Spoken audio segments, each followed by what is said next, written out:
We looked in depth at what was going on the ground in Gaza over many months, we did hundreds of interviews, more than 200. We looked at 100 different statements of Israeli officials. We did field research, which was very dangerous at times on the ground.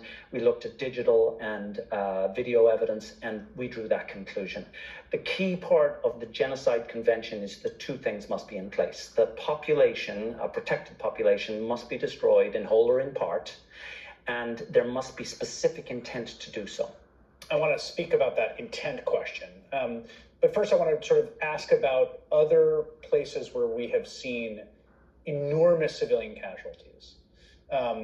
In Mosul, for instance, in the anti-ISIS campaign, in which you had a very sort of trapped civilian population, and you had men, women, and children dying left and right under Allied, bombing and airstrikes.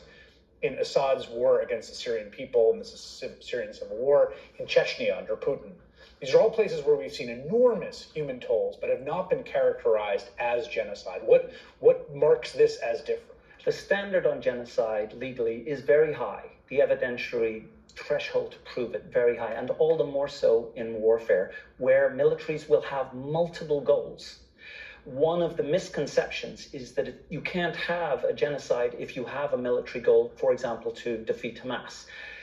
Genocide can happen during a conflict if the actions, the statements, and the context demonstrate that those with power to do so intend the destruction of the population.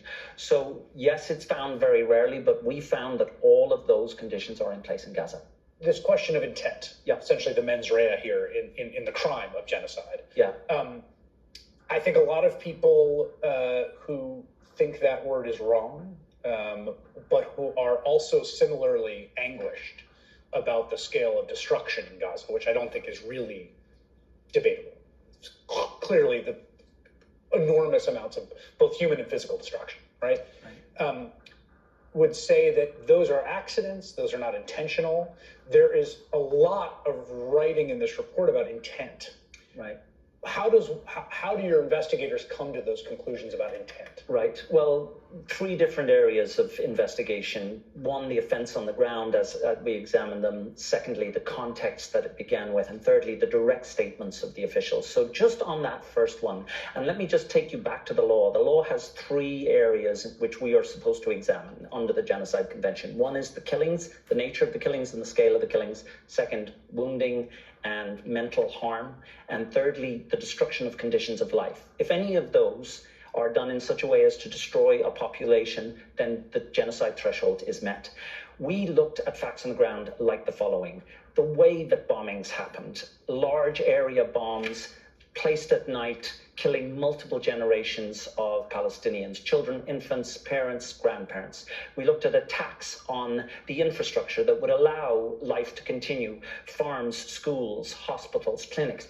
And what we saw was they were being attacked repeatedly, and we saw that they were being attacked after the IDF had taken control over them. There were no longer military threats, and they were being destroyed again.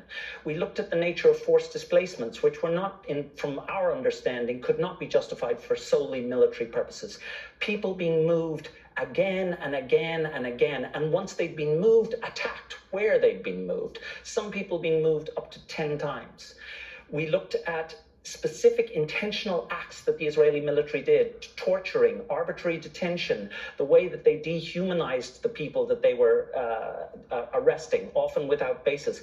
And it wasn't one or two incidences. It was a constant pattern of these incidences. The same with aid, a pattern of using aid. And remember, this was a very fragile population to start with.